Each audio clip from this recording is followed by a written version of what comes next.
Hey, I'm the MMA loser, and I'm back with another video. And today I want to talk about this boxing match between Nate Diaz and Jake Paul. Now, I've never seen Jake Paul fight, but I know he knocked out Ben Askren and Tyron Woodley. So he's a good, no, he's not a good, he's a boxer. Let's just say he's a boxer. Calling him good would be unfair to the actual boxers, in my opinion.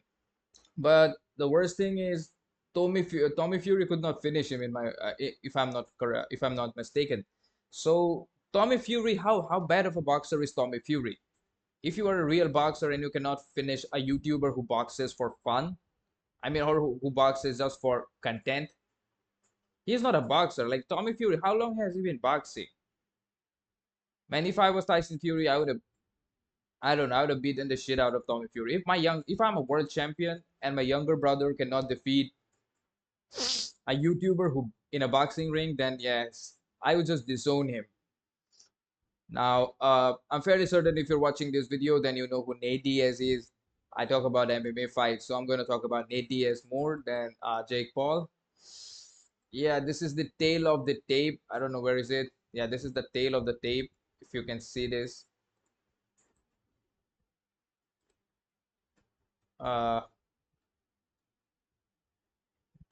Jake Paul is 26 years old. Nate is 38. He has 7 fights. Nate has 35. And Jake Paul has 6 wins. Nate has 22. Paul has one loss, and Nate has 13 losses. Paul has four knockouts, and Diaz has five. 6 feet 5 1 inches tall and 6 feet in 135. I don't know what that stands for. Stone. I don't know how to convert that into pounds. And 76 inch, and they're both 76 inch. Now, Nate Diaz has never had a professional boxing match, in my opinion, if I'm not wrong. But I know Nate Diaz boxes a lot. I know that he likes to box. I think that's his primary thing to train for. That is how he does his primary training. For example, I've never seen Nate Diaz throw a kick. He throws certain body kicks, but they're not exactly meant to do damage. They are more like tip kicks that he tries to use for trying to feel the distance, trying to measure the distance and put his hands on you. And also, Nate Diaz was never really a kickboxer. Nate Diaz's best thing in MMA was his ability to throw multiple shots. Both him and his brother Nick, they'll just overwhelm you with number of punches. For example, you might throw one good punch, they will throw five or six or even seven, I would say, punches with low impact. But cumulative damage that you will get from those punches will be more compared to your single hard punch. And I think Dan Hardy was talking about that fight between Paul Daly and Nick Diaz, where Nick Diaz finished Paul Daly uh, just by volume punching, just using volume punches. That is what Nate does as well. But then again, Nate is 38 years old, and also Nate has always had problems with people who are better wrestlers than him, like that Rory McDonald fight where he got destroyed, and also people who are faster than him. Will Jake Paul be faster than Nate Diaz? That's a question. And I don't know. I mean, Nate is 38, so that age is going to play a factor. Uh, I know a lot of people don't like Jake Paul, but the thing is, Jake Paul has done more boxing than Nate Diaz has.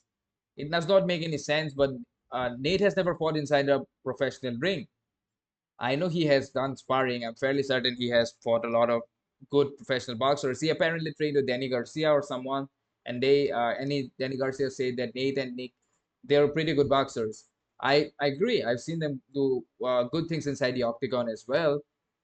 But can Nate Diaz win this fight? I don't know. I just don't know. There is a good chance Nate is not going to win this fight, but I hope Nate doesn't get knocked out like Ben Askren or Tyron Woodley, because that would be really, really embarrassing for the MMA community.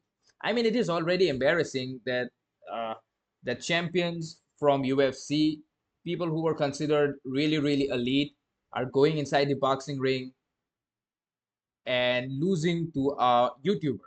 That's just humiliating in itself. I mean, you cannot blame them. We all do stuff for money. I'm making this video because I someday want to monetize my channel and make money. That is why we are doing it, right? You cannot blame them. I mean, greats like Anderson Silva have done it, right? Anderson Silva probably lost to him. So yes, if Anderson Silva can do it, like if we are not if we are not worried about Anderson Silva losing to a YouTuber, then I don't think Nate Diaz losing to a YouTuber is going to be a big deal. Nate Diaz has always had fans. All his career, he has lost to a lot of people. He lost his fight against Leon Edwards, but everybody remembers that one moment where he almost finished Leon Edwards. That was the last minute of the fight. Imagine if he would have finished Leon Edwards. Leon would have never had that Rocky moment. Yeah, crazy, crazy world. But yeah, I'll try to take a look at Diaz's Shardog, his record, just for yeah, that's Nate Diaz's record. His next fight is going to be against Jake Paul. Nate Diaz his last fight was against Tony Ferguson, where he finished Tony Ferguson, and he was really tired in that fight. So I'm worried that Nate might get tired in this fight. Then he lost to Leon Edwards before that, and before that Jorge Masvidal, and prior to that he won against Anthony Pettis, who was not in his prime either. And before that, he fought against Conor McGregor in 2016, a long time back when that was in what welterweight division when Conor just blew up to the welterweight division and he could not really hold his cardio in there. Yeah, that was bad, man.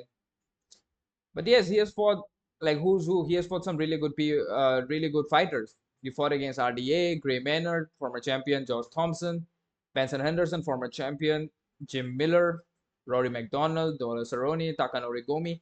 I still don't understand one thing. How is Takanori Gomi someone who fought in? How did he fight in welterweight division? He was too small for the welterweight division. Weird time. Rory destroyed him. I mean, yeah, he does not have to worry about wrestling in this fight. At least he lost to Dong Yoon Kim. Big shout out to Dong Yoon Kim. Long. I haven't seen this name like Melvin Gillard, Gray Manor, Joe Stevenson. I haven't seen or read this name in a long time.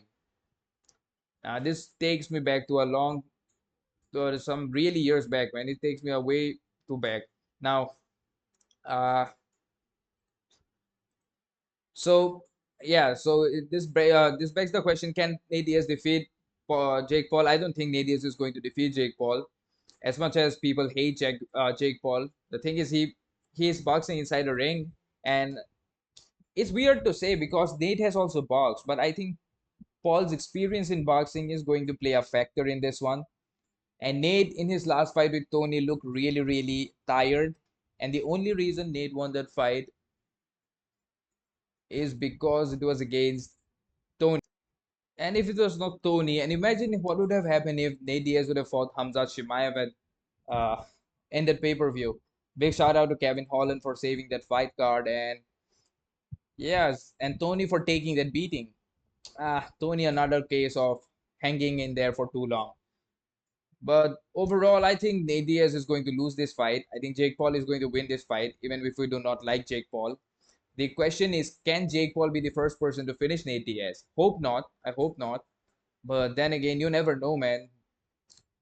Uh, most of these fighters, their chin is gone, but Nate has always shown that he has a great chin against everybody, against Edwards, against people like Ray Maynard, people like Rory McDonald, people like Conor McGregor. He got hit, but he never really was faced by those hits. He would always bounce back. But except for once, I think Nate Diaz has been finished only twice in his career. Once it was by an armbar. The second time was by Josh Thompson, which I still remember because that was a head kick and a lot of punches. So hopefully in this fight we get to see a good performance by Nate Diaz because Nate is going to throw volume at you. That's for sure. And Nate is going to take punches to give you one. That's how Nate Diaz operates, and that is how he's going to fight. I don't think he's going to change his game plan for this one fight. But I think Jake Paul is going to win this fight. I guess. But the thing is, just when we thought this is what boxing has come to, right? This is what boxing has come to. One retired MMA fighter whose last win was against Tony Ferguson, and Tony Ferguson hasn't looked really good in the last couple of years. Someone like Nate Diaz. Nate Diaz is not even a world champion in mixed martial arts. As much as we love Nate Diaz, he's not. And a YouTuber, and we are talking about it. The entire boxing community, fight community is talking about this. And that is what boxing has come to. But recently, I thought after watching last two fights, that is Bud versus Spence and Navi versus Futon, those were really good fights. Really, two of the best in their divisions going up against each other. Those were really, really good fights. I thought boxing was just healing. Then we get to see something like Jake Paul, Logan Paul, that other guy from Britain, KSI.